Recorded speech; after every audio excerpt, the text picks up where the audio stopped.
Uma artesã que produz estandartes com peças pouco encontradas no Triângulo Mineiro. O encontro entre tecnologia e memória em um acervo virtual criado aqui em Uberlândia. Um personagem centenário e suas memórias sobre a nossa cidade. Mais história, memória e cultura de nossa cidade. Não saia daí, Uberlândia de ontem e sempre está só começando.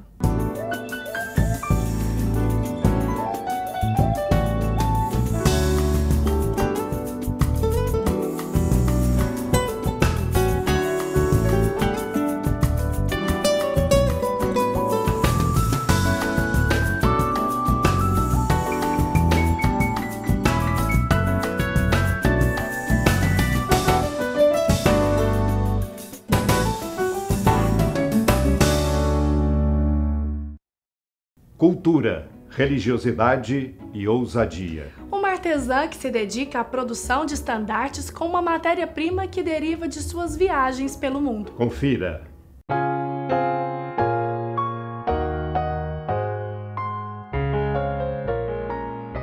Para a composição de um estandarte, em primeiro lugar, vem a inspiração. A inspiração veio através do nosso congado, com os estandartes do congado, mesmo aquele material simples, é de uma beleza simplória, né? E o material até ordinário, mas eu vi uma beleza naquilo ali e eu sempre trabalhei em cima disso, mas vai desenvolvendo, a gente vai encontrando outros materiais, outros elementos que, mesmo se são de outra cultura, a gente une a nossa cultura, enfim, e dá um efeito até bem interessante e positivo, porque a gente vê pela aceitação das pessoas. A importância simbólica dos estandartes nas congadas, ela é secular, né? Ela vem de memória de Congo, de Moçambique, de Angola, trazendo em suas concepções diversos significados, entre os quais se destaca a questão da guerra, né, das lutas, das memórias, das histórias e, mais recentemente, das devoções.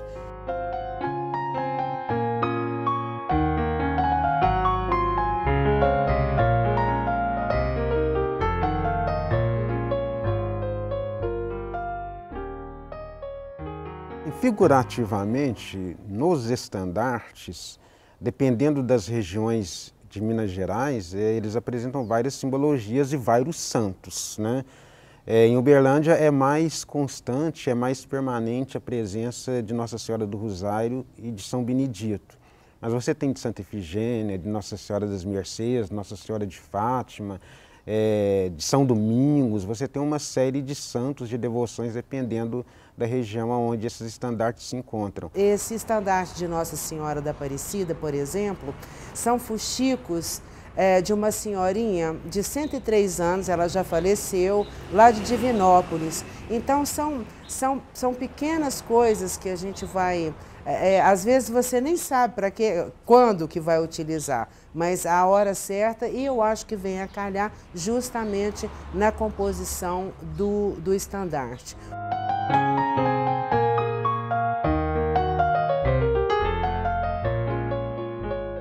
Uma viagem a Milão, eu descobri a Feira de Senegal, que é uma cultura maravilhosa, porque eles têm um bom gosto extremo em objetos de decoração, os objetos, os instrumentos musicais, acessórios, bijuterias, muita cor, muita pedra preciosa. Então é muito interessante. Então você encontra quinquilharias já usadas ou mesmo produtos novos.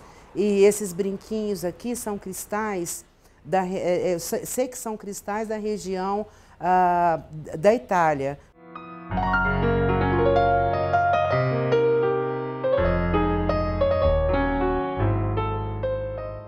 Podia separar a história do estandarte com a bandeirola, porque a bandeirola também é uma cultura nossa popular de festa junina, festa de São João, de São Pedro, enfim, que sempre coloriu, sempre enfeitou o cenário, né, da nossa cultura, da simplicidade do interior. Nem sempre foi como é, né, agora. todo trabalhado, bordado, estilizado. Você tem nos estandartes primeiros de panos, né? Panos de linho, de sacos de moar, estandartes e bandeiras confeccionadas com palha de milho, né? Estandartes que é levado pelas mulheres, né, com os ramos de cipó, né, linhas de bananeira, de folhas de bananeira. E aí você vai tendo toda essa transformação cultural que é bastante materializada aqui na cidade de Uberlândia.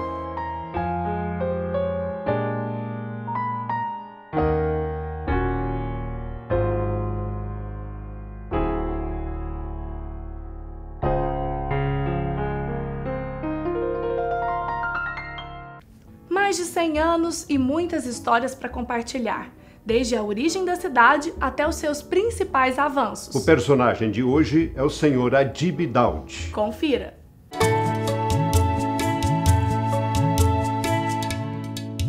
(20 de junho de 1914). Idade de 11 anos, trabalhava empregado para tempo de planta trigo, para eles me dar junta de boi para arar. Eu semeava trigo com a mão assim e arava no terra.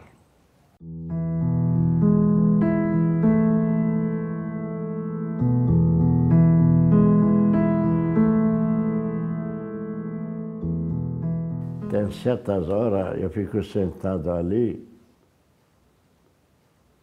Eu lembro que passei tempo de gelar no Líbano, enchia muito.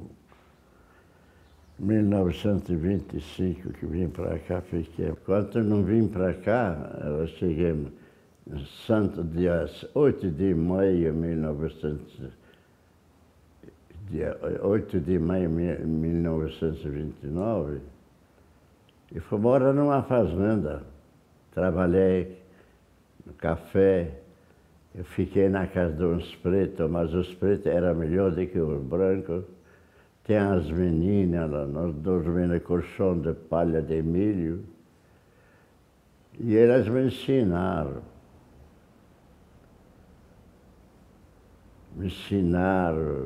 A falar em português, eu capinava café junto com eles. Depois que me ensinaram tudo, eu mudei, fui carroceiro.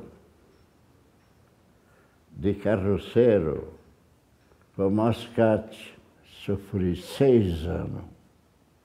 Trabalhava de caminhões, para arribar. Quando eu comprei esse carro, antes desse aqui, 2 carros já toquei. Em 62 eu comecei. Em 1964, mandei para Macia Pedreira 245 mil sacos de carros de Mato Grosso. Essa casa não sei quanto custou. Aqui dá para subir um prédio mais para cima. Dia 15 de dezembro de 63, vou para acertar a casa. Foi lá, Macia, quanto eu vim acertar a conta. Ele acertou a conta desse familiar. Disse, você tem 50 mil. 50 mil. E a sua casa está paga. Amigo de fora, amigo. Contei um amigo para o outro, são mais de milhões do que irmão. Eu tenho amigo, até hoje. Mato Grosso, recebi muitos telefonemas agora. Espírito Santo, tem amigo.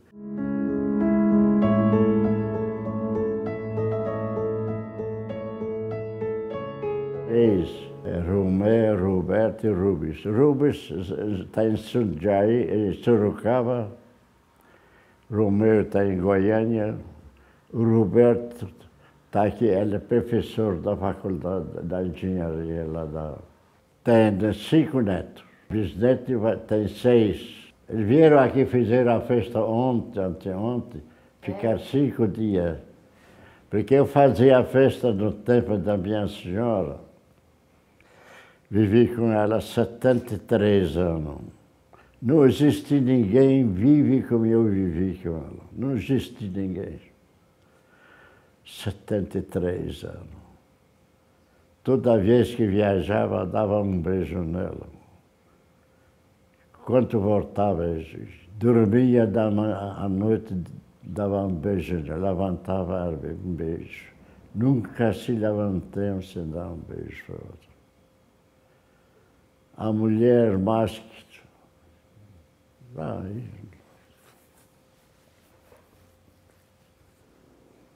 73 anos. Morreu no meu braço, casado, no dia de meu casamento, foi no dia 21 de maio de 1940. Eu casei em Presidente Wenceslau e eu era sozinho, ninguém foi da minha família. Como eu não existe ninguém que aguenta, casado, tem confiança, ela tem confiança em mim, eu tenho confiança nela. As redes sociais em prol do resgate da memória. Coimbra Júnior é um dos responsáveis por essa estratégia que diariamente desperta curiosidade dos internautas em Uberlândia. Veja a seguir. Bom, eu sempre fui apaixonado por fotografia. Quando eu era criança, eu vinha aqui para Uberlândia, a jardineira chegava ali onde é a biblioteca hoje, e a gente pegava uma charrete para ir para a casa do meu avô. Era charrete na época, né? O táxi era charrete. Então, ele era barbeiro, mas ele era apaixonado por fotografia e por pescaria. São os dois hobbies dele. Ele gostava tanto de fotografia que ele tinha um estúdio dentro de casa. Assim, ele revelava as próprias fotografias dele. Então, eu lembro de entrar no estúdio junto com ele, era um quartinho pequeno, escuro lá da casa dele, e ele ia passando aquele papel de... passava num líquido, passava no outro, aí de repente a fotografia começava a aparecer. Então acho que foi daí que nasceu esse gosto por fotografia.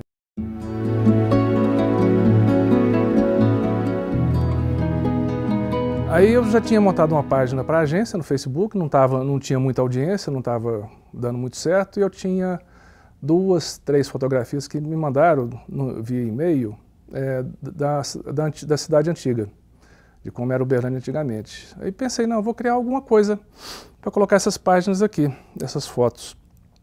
E a primeira foto que eu coloquei, criei a página, a primeira foto que eu coloquei foi de um baile de carnaval no Uberlândia Clube, uma matinê de carnaval.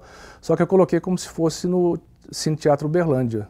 Então quem já tinha frequentado o Cine Teatro, coloquei a foto lá, coloquei uma foto do Juscelino Kubitschek junto com o Grande Otelo também, e o pessoal começou a comentar.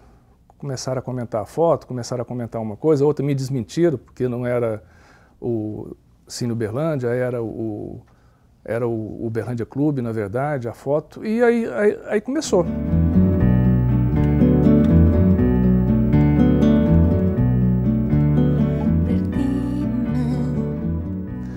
E eu recebi, depois que a página o pessoal começou a gostar, começou a interagir, eu recebi várias fotos. Um amigo meu, ele me mandou, através do Facebook mesmo, ele me mandou 100 fotos antigas. Aí o que eu procurei fazer? Eu procurei aliar a foto a alguma história. Então comecei a pesquisar a origem daquelas fotos lá, comecei a pesquisar o que elas significavam, que local que era aquele, o que tinha ali antes. Tem muita história interessante. Tem gente que encontra colega de escola. Quando eu publiquei foto do liceu, uma pessoa falava, estudei no liceu, eu também, a professora era tal, aí começaram a trocar ideia, um conheceu o outro, onde você anda, como é que estão as coisas. Eles começaram a conversar através da página. Eu gosto mais dos comentários do que da própria publicação em si. Eu acho muito gostoso ficar percorrendo. Tem foto lá que tem 100 comentários, 150 comentários. Então você vai lendo um a um, você vai descobrindo uma outra história por trás daquela foto lá. Uma outra coisa que eu usei também foi de fazer perguntas. Eu publicava uma foto, às vezes eu não sabia mesmo de onde era a foto, publicava e perguntava, que rua é essa? Né? Quem é essa pessoa? Aí o pessoal corria, pesquisava, muita gente, alguns interagiram de uma forma interessante também. Eu publicava uma foto antiga e a pessoa ia naquele local, no mesmo ângulo, batia uma foto, juntava uma com a outra, me mandava, pra você ver a diferença entre um local e outro.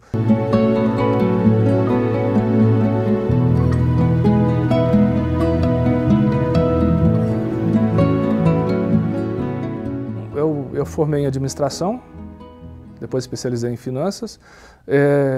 História foi sempre uma coisa de decorar só, mas depois eu fui, através da página mesmo, eu fui resgatando isso, esse gosto de pesquisa, de pesquisar, de saber como que as coisas aconteceram. É uma área muito interessante. O mais gostoso de ter criado essa página é a parte do resgate. E você perceber também que o tanto que o pessoal gosta de falar do passado. A gente acha que o pessoal está muito antenado, que essa geração não gosta do que aconteceu no passado, vive só o presente, mas assim, você vê gente jovem falando sobre o avô dele, sobre os avós, sobre a casa onde os avós moravam, como que era o local. E uma coisa interessante também que eu vi, que não é só a moçada que hoje o Facebook está muito diversificado. Tem pessoas lá que acessam, que curtiram a página, que comentam, escrevem muita coisa lá. Inclusive eu aprendi muita coisa com eles. Gente de 84 anos de idade, 85 anos de idade, que estão lá escrevendo. Eu acho que o que dá mais prazer para a gente é esse fato do pessoal gostar do que você está fazendo, desse resgate. Eu acho que, assim, não sei se o pessoal sentia falta disso.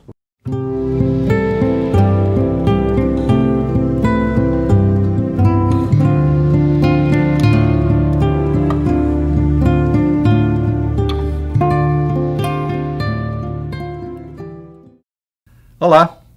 No programa de hoje nós falamos com José Aparecido Martins, relembrando as passagens dele pela vida esportiva de Uberlândia.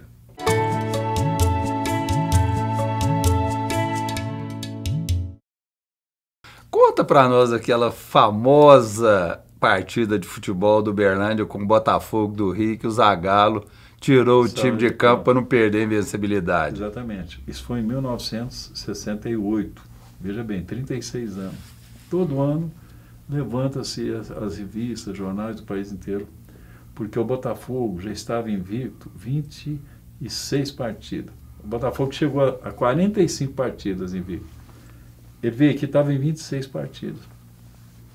A equipe do Botafogo era Paulo César Caju, Eldorado, né? O Paulo César Caju, Mário Sérgio, Nilson, aqueles super craques, né? O Wendel, aqueles goleiros, jogador tudo seleção brasileira.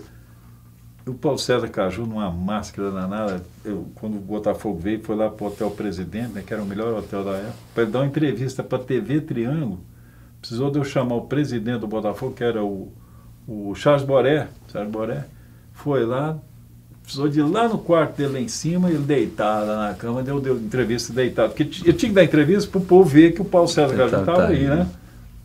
E foi, o campo lotou, mas lotou, que não cabia nem um mosquito lá mais dentro. O campo era para 10 mil pessoas, foi 22 mil pessoas. E o jogo, chovendo, aquela chuvinha, sério, chuvinha maneira, e o Botafogo, o Uberlândia Sport, fez um gol, 1-0. Aí o Botafogo foi lá e empatou, o Mário Sérgio empatou 1-1. Aí o Uberlândia Sport, no final, rapaz, deu um pênalti a favor do Uberlândia.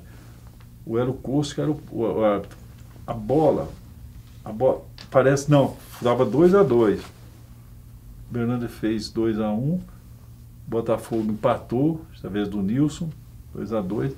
No finalzinho do jogo, deu uma falta na entrada da área. E nós tínhamos um back que batia muito forte, Dias, né, forte. Ele batia e ele tinha ele batia no rumo da barreira. E aquela bola pesada. Molhada. Aquela época era de couro a bola. Aquilo encharcava. E ele afastou lá, soltou a bomba na barreira.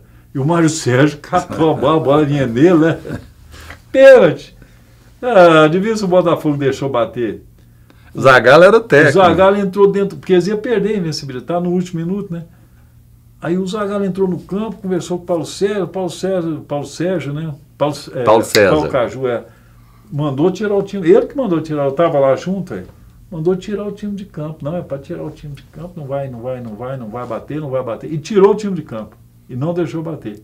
E depois disso o Botafogo foi invicto até 45 jogos, um dos maiores vencibilidades até hoje tinha futebol. Mas esse jogo ficou na história. Até a imprensa italiana veio até um jornal na época da Itália entrevistar a respeito do jogo, certo? Porque teve repercussão mundial no mundo esportivo, certo? Então esse jogo, 36 anos depois, esse dia veio um repórter de Belo Horizonte, que estava fazendo um levantamento, isso aqui e tal. 36 anos depois, isso aí ficou na história, isso aí foi igual um jogo, para a cidade de Uberlândia, foi igual um jogo de Copa do Mundo. Sidão, e tem uma outra passagem muito interessante, dentre tantas, com você no Uberlândia Esporte, que você trouxe o Dirceu Lopes para jogar aqui. O Dirceu Lopes, na época, foi através do Mário Borges, o Sopa, Luiz Antônio Sopa, você conhece? Luiz Antônio Ribeiro.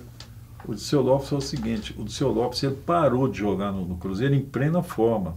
Não tinha contusão, não tinha nada, porque antigamente o jogador fazia 30 anos e ele parava de jogar bola. Hoje não, hoje com tratamentos, preparação física, tratamento médico, tudo, o jogador vai até 40 anos, né? Antigamente 30 anos, 31 anos, gostava, né? E o Dirceu Lopes, que tinha 30 anos, 31, 32 anos, parou, sem ter contusão, sem nada. Ele é um jogador que, ele era para ser um dos titulares da Seleção Brasileira de Futebol, que tinha aquele... jogar no Cruzeiro, Tostão, Zé Carlos, aquela turma, Nelinha, né? E ele parou de jogar bola. E o Dirceu Lopes foi para Pedro Leopoldo, ele é de Pedro Leopoldo. Ele foi montar uma fábrica... Confecção, né? Confecção. De roupa, né? E nessa época ele montou, fez uma fábrica grande lá, tal. Dilon, chamava a fábrica dele. E depois ficou faltando uma verba lá para comprar umas máquinas, interessante, umas máquinas lá. E o Sopa e o Mário Borges comunicaram com eles na federação, falou, o Dirceu Lopes está aqui, rapaz, nossa senhora, vê aí, vê se você vai para Uberlândia, vê aí. E ligou para o Dirceu Lopes. Aí o Dirceu Lopes falou, não, eu vou, e pediu uma nota alta, vamos dizer que em termos de hoje seria aí 700 mil, 800 mil, um dinheiro até bom, entendeu?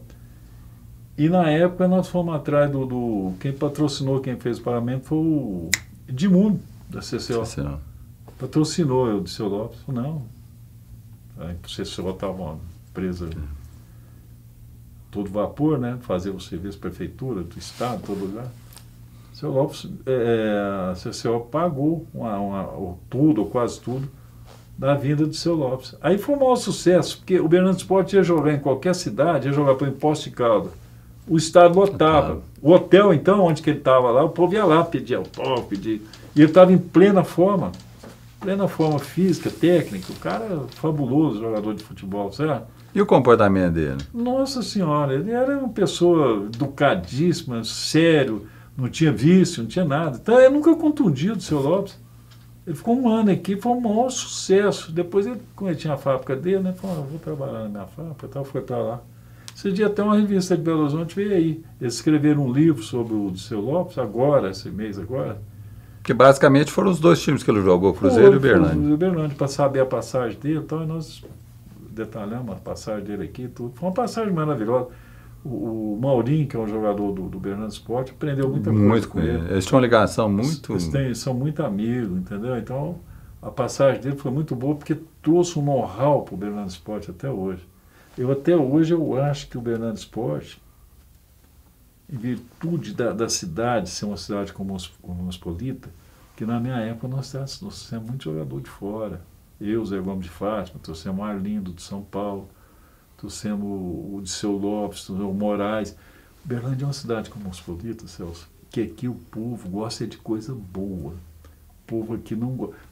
Esse time do Uberlândia Esporte, eu já falei para essa diretoria, porque eu sou do conselho, eu tenho que falar alguma coisinha lá, né?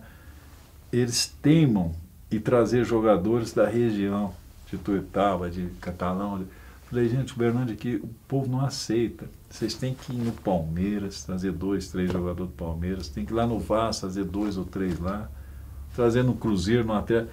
Aí o estádio enche, lota, e o time ganha. A cidade aqui aceita shopping de primeiro mundo, supermercado de primeiro mundo. Futebol também, o povo aqui não aceita, Celso, não aceita. Se você trouxer grandes jogadores, o estádio enche, o povo paga, dá renda.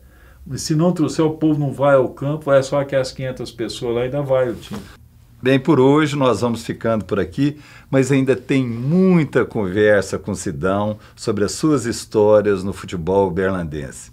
Até o próximo programa. E hoje nós ficamos por aqui. Não perca no próximo programa a terceira parte da entrevista de Celso Machado e José Aparecido Martins. Acompanhe as nossas matérias através do site uberlandiadeontensempre.com.br ou envie as suas sugestões para o e-mail close@close.com.br. E até o próximo programa. Se Deus quiser.